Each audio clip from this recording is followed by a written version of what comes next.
Salam alaikum, bienvenue à vous dans cette vidéo aujourd'hui où on va parler du jeûne de Ashura et de la Sira.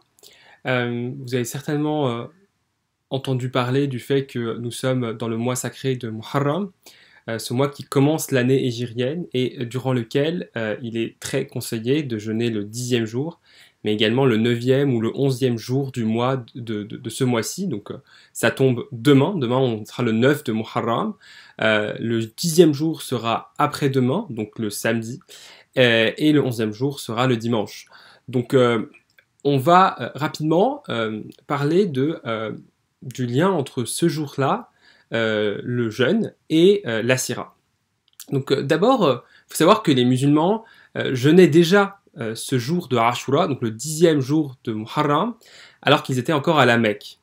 Ça, on le voit notamment dans le discours de Ja'far, quand il va en Abyssinie. Vous savez, le prophète sallallahu alayhi wa sallam, en l'an 5 de la Révélation, il envoie les musulmans en Abyssinie afin qu'ils aient un lieu stable, un lieu où ils sont en sécurité et qu'ils ne soient pas inquiétés pour leur vie et pour leur religion. Et il envoie en fait un grand groupe de musulmans, plus de 90 musulmans, donc ça représente à peu près les 2/3 des musulmans de l'époque, un peu plus même, et ils sont leurs délégués, leur chef, c'est un compagnon qui s'appelle Ja'far ibn Abi Talib, et qui est le cousin du prophète Muhammad sallallahu alayhi wa sallam.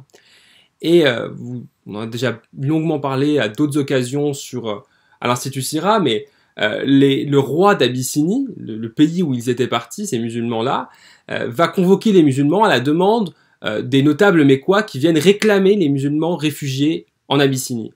Et là, Ja'far ibn Abi Talib, qui est devant le roi d'Abyssinie et qui n'a que, en gros, 2 minutes, parce que le roi il n'a pas que ça à faire, 2 minutes pour présenter au roi ce qu'est l'islam et pourquoi est-ce que les musulmans devraient rester en Abyssinie, et le roi devrait leur accorder sa protection pour qu'ils restent en Abyssinie, contrairement à la demande des Mécois. Eh bien, il va faire un discours très simple, très court, où il va énormément parler du spirituel, il va énormément parler des bonnes pratiques, des bonnes valeurs de l'islam, en faisant le contraste en fait entre comment sont les Mécois à ce moment-là, comment sont les Arabes à ce moment-là, comme le roi d'Abyssinie les connaît très bien, des personnes dénuées de valeurs qui ont abandonné énormément de valeurs morales pour des valeurs commerciales, pour de l'argent, etc. Le contraste donc entre cette situation-là, où ils vivaient dans la luxure, où ils étaient plongés dans les ténèbres de l'ignorance, et comment est-ce que le prophète sallallahu alayhi wa sallam leur a enseigné d'être en fait, comment être en tant que musulman, où il va parler en fait du fait d'être miséricordieux, d'honorer les droits de la famille et les liens de parenté, de ne pas enfreindre les interdits, de ne pas verser le sang, de ne pas faire des actes infamants. Et pour finir, après avoir fait toute cette liste d'actes vertueux, de valeurs générales, il va donner un tout petit nombre de pratiques religieuses. Il va en donner 3 en fait. Il va dire, ce messager, il nous a également enseigné, en juin, à prier, faire la zakat, faire l'aumône et jeûner. Il se trouve que le jeûne dont il parle ici, selon une grande partie des commentateurs, c'est le jeûne du jour de Ashura, que les musulmans jeûnaient déjà à ce moment-là, alors que le jeûne du mois de Ramadan n'était pas encore institué. On va en parler un peu par la suite de cette vidéo, Inch'Allah. À ce moment-là, donc, on est bien avant l'hégire, les musulmans et le prophète sallallahu alayhi wa sallam, ils jeûnent déjà le jour de Ashura. Par la suite, donc ça c'est 8 ans plus tard, le prophète sallallahu alayhi wa sallam, il va faire l'hégire et il va aller à Médine. Et à Médine c'est une ville en fait qui est on va dire après 30 à 40% composée de juifs. Il y a beaucoup de juifs en fait à Médine, répartis notamment dans 3 grandes tribus juives qui sont historiquement installées à Médine depuis très longtemps. Et le prophète sallallahu alayhi wa sallam, il arrive à Médine et durant la première année de sa présence à Médine, il va voir que les juifs de Médine, eh bien, ils jeûnent également ce jour de Ashura. Et donc il va leur demander pourquoi est-ce qu'ils jeûnent ce jour-là. Et là, les juifs vont lui expliquer, ils vont lui dire que en ce jour de Ashura, eh bien, Allah Azza wa Jal a sauvé Moïse et les enfants d'Israël de Pharaon. C'est le jour où Allah Azza wa Jal a ouvert la mer en deux afin que Moïse et les enfants d'Israël puissent puissent passer et se réfugier de Pharaon et de son armée. Et là, le prophète sallallahu alayhi wa sallam, il va leur dire, mais dans ce cas-là, si vous jeûnez pour ça, eh bien nous, moi, et il y a une autre version du hadith, nous sommes plus légitimes en tant que croyants monothéistes, vraiment monothéistes, à nous commémorer ce jour où Allah Azza wa Jal a sauvé Moïse, où il a sauvé ce prophète, ce messager. Et donc nous également, on jeûne ce jour-là. Et donc les musulmans vont continuer à jeûner. Et le jeûne du jour de Ashura sera à ce moment-là obligatoire. Il sera obligatoire parce que il y a ici, bon, c'est juste une hypothèse, hein, parce on peut rarement connaître les raisons de pourquoi une chose est obligatoire ou pas. Mais ici, vous voyez, il y avait peut-être un enjeu de montrer eh bien l'identité des croyants qui les regroupe, qui les relie au prophète Moïse et à toutes les personnes monothéistes qui sont venus avant eux, puisque l'islam, ce n'est que la continuité, en fait, la religion, le message du prophète sallallahu alayhi wa sallam, il n'est que la continuité des messages passés, les messages de Moïse, de Ibrahim alayhi salam, de Isa alayhi salam, et de tous ces prophètes et messagers qui ont précédé le prophète Mohammed sallallahu alayhi wa sallam, qui est le dernier des prophètes et des messagers. Par la suite, donc l'année suivante, le ramadan va être rendu obligatoire. Préalablement, en fait, le jeûne du mois de ramadan n'existait pas encore, en fait, à ce moment-là.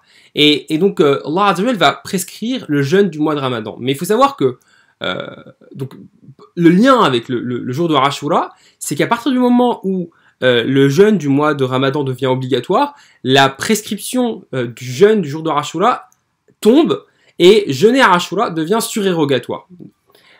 En revanche, petite remarque, il faut savoir que le jeûne du mois de Ramadan, c'est une obligation qui a été progressive. La prescription, elle n'est pas venue d'un coup. Et initialement, les musulmans avaient une option, ils pouvaient ne pas jeûner, à condition de payer la fidya en nourrissant un démuni. Donc ça, c'est une règle qui va être ensuite abrogée et qui ne va plus s'appliquer que pour les personnes malades et qui ne peuvent pas ni jeûner ni rattraper leur jeûne.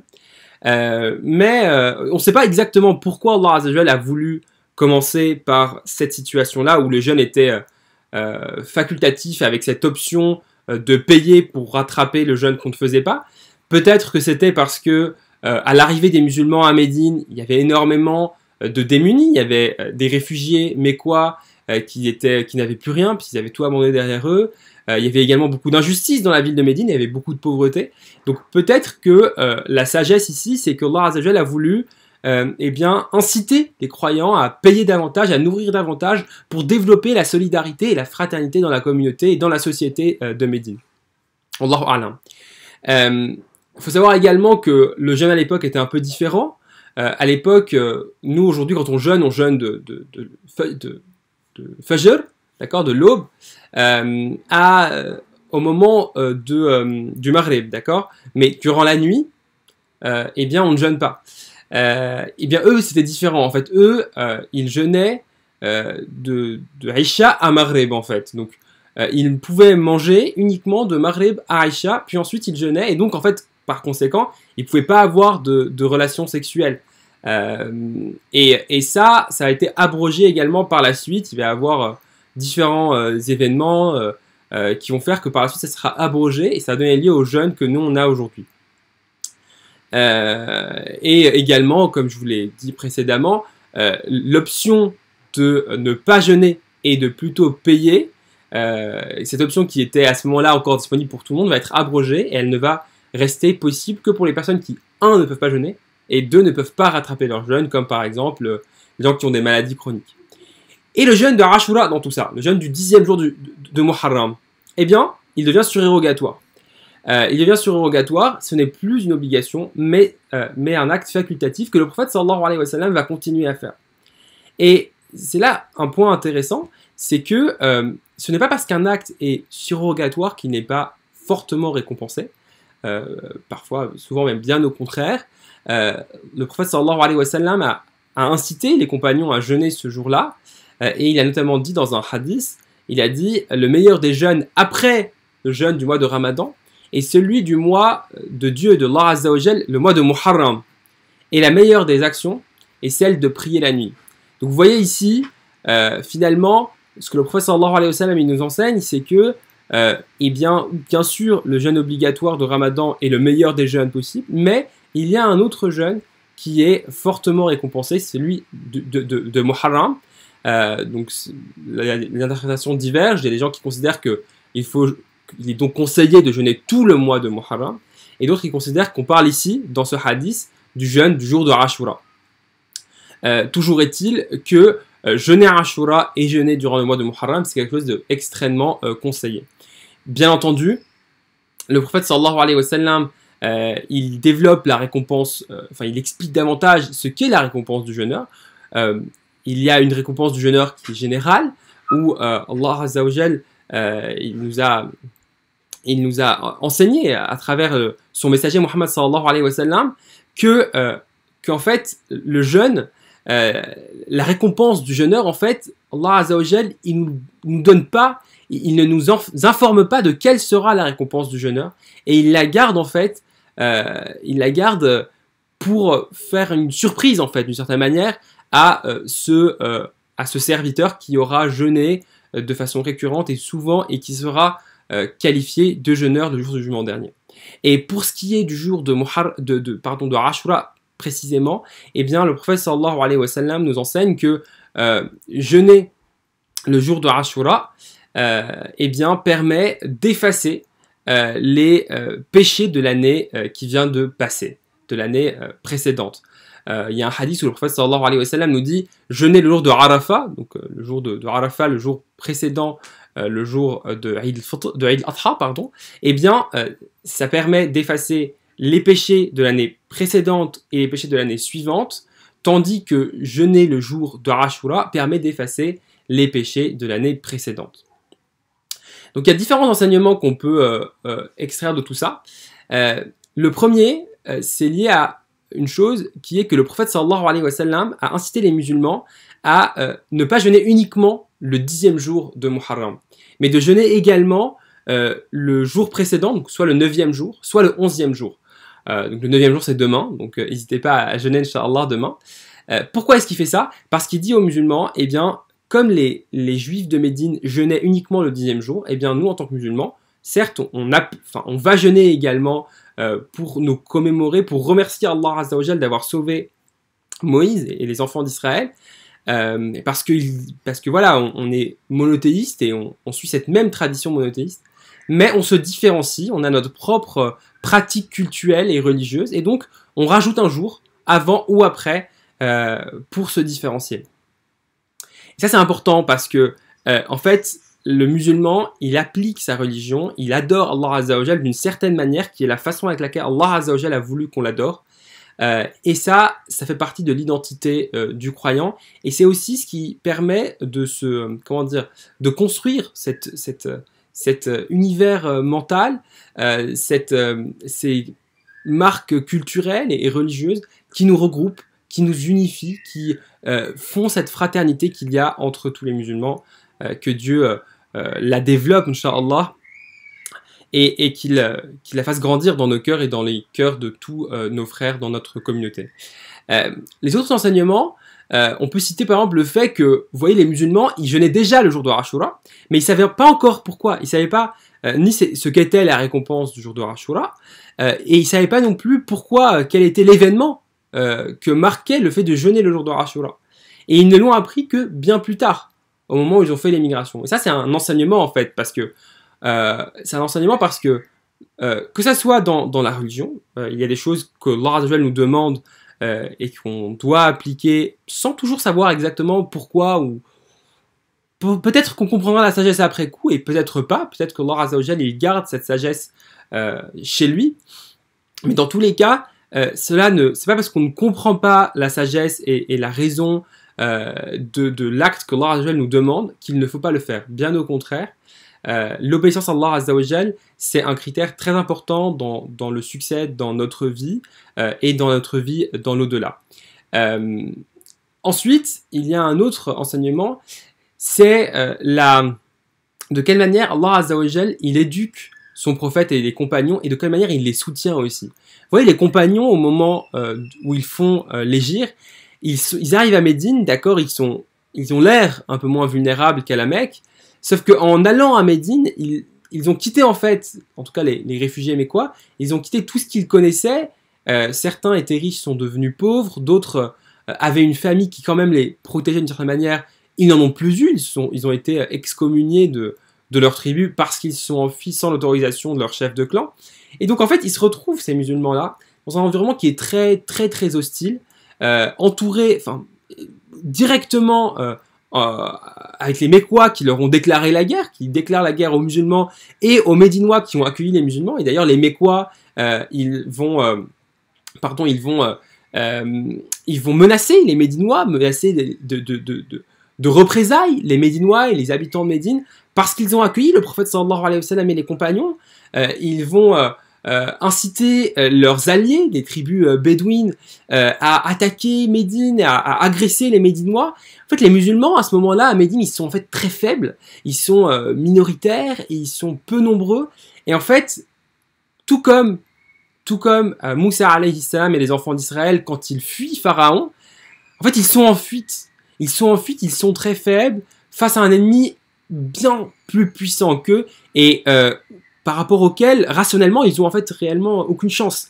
Et tout comme Allah Azza wa Jal a été capable en ce jour de Ashura, du 10e jour du mois sacré de Muharram, de retourner la donne et par sa puissance, en manipulant les éléments, la mer, écraser Pharaon et son armée et sauver Moïse et les enfants d'Israël, sauver les croyants, eh bien Allah Azza wa Jal, il est tout à fait capable à n'importe quel moment de retourner la situation, il est tout à fait capable de donner le soutien et la victoire à ses serviteurs, et voilà, et ça demande surtout de l'obéissance, de la confiance, et c'est ce qu'ont fait d'ailleurs Moïse et les enfants d'Israël quand ils sont avancés vers la mer. Vous imaginez, vous marchez dans la mer, vous n'avez pas de garantie que la mer va rester ouverte telle qu'elle l'était. Même quand ils sont poursuivis par Pharaon, ils arrivent devant la mer et ils n'ont aucune alternative. Et, les enfants d'Israël qui sont avec Moïse, ils lui disent mais on va se faire rattraper par l'armée de Pharaon. Et Moïse leur dit non, pas du tout.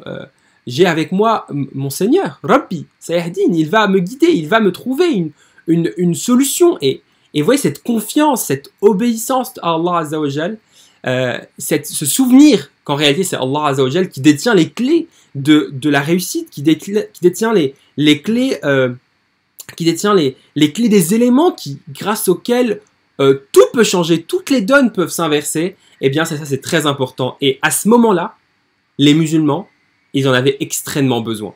Ils en avaient extrêmement besoin parce que ils étaient eux également dans une situation très difficile, en grande faiblesse, et Allah Azza wa Jalla, il leur rappelle, eh bien, tout comme j'ai donné la victoire, tout comme j'ai soutenu, tout comme j'ai vaincu Pharaon, eh bien, je peux également vous donner la victoire.